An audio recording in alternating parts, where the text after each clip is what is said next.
Good morning and welcome to KidNuz. I'm Tori. Today is Monday, January 18th, 2021, Martin Luther King Jr. Day in the United States. And we begin with a much-hyped matchup between two football legends. Last night in the NFC divisional round, it was old versus older as Drew Brees and his Saints faced off against Tom Brady and his new team, the Tampa Bay Buccaneers. It was the oldest quarterback matchup ever in the NFL. Brees just turned 42, Brady is 43, and the game was jokingly referred to as a History Channel special.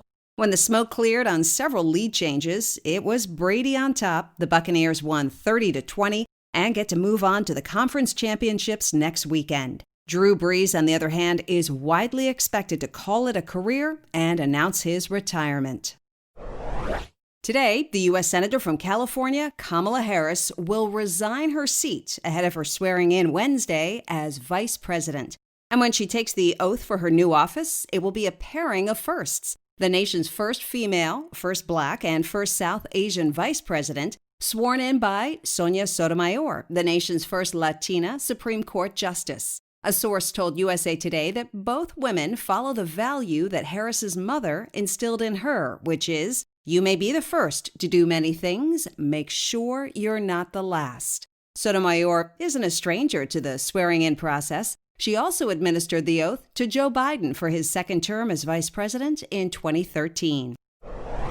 The days of wondering how Fido's feeling may soon be over. A South Korean startup company has unveiled a high-tech dog collar that uses artificial intelligence and voice recognition to detect 5 emotions: happy, sad, relaxed, anxious, and angry.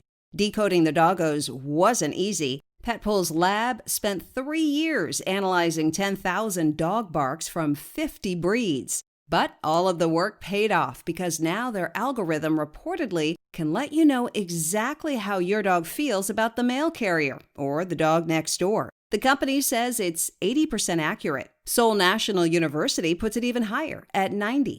The smart collar also tracks physical activity and pairs with a phone app, so pet parents are always in the know. The company is already sold out of its stock and is working to resupply.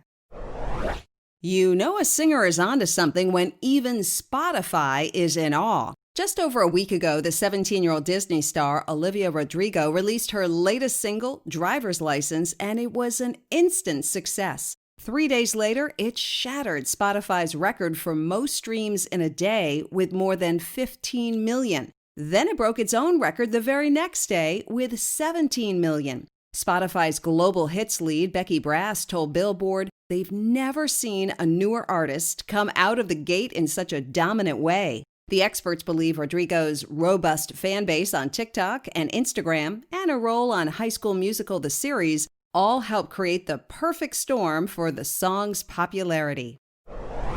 Many of you know that Martin Luther King Jr. was a civil rights icon who dedicated his life to equal rights for everyone. And you probably know he was the person behind the famous "I Have a Dream" speech. But here are a few things you may not know. His birth name was Michael, not Martin. He was such a gifted student he skipped grades 9 and 12 and entered college at the age of 15. And George Washington is the only other American to have his birthday observed as a national holiday.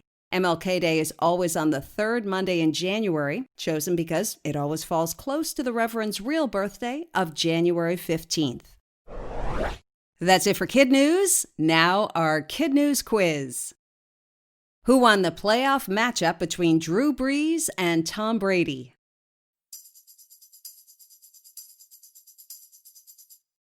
Brady and his Buccaneers won 30-20. Why is the swearing in of Kamala Harris noteworthy?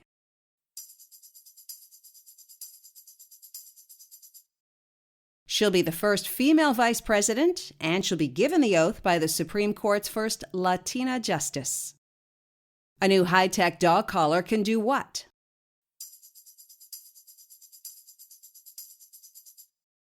Translate Fido's barks into feelings. What teenage singer is setting all kinds of Spotify records?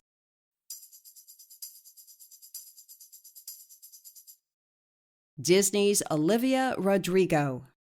and one for the road. Football fans from one team aren't typically warm and fuzzy for the quarterback of their competition, but devotees of Buffalo are showing that they are a class act after Baltimore's Lamar Jackson got knocked out of this weekend's playoff game with a concussion. Bills fans didn't cheer, they didn't gloat. What they did was wish Lamar a speedy recovery on social media and contribute in large numbers to his favorite charity. In the first 14 hours after the game, the hunger relief organization Blessings in a Backpack reported $150,000 in donations from Bills fans in honor of a rival quarterback. Before we sign off for today, we want to recognize some of our KidNuz teachers and their students, starting with Mrs. Jacobs at Valley View in Rapid City, South Dakota, Mrs. Phillips at Hidden Hills in San Ramon, California, Ms. Caldora at Vista Elementary in Taylorsville, Utah, and Ms. Edgar at Desert Sage in Glendale, Arizona. Thanks for listening, everyone. Please take a moment to rate and review us wherever you get your podcasts, and we'll see you back here for more KidNuz tomorrow morning.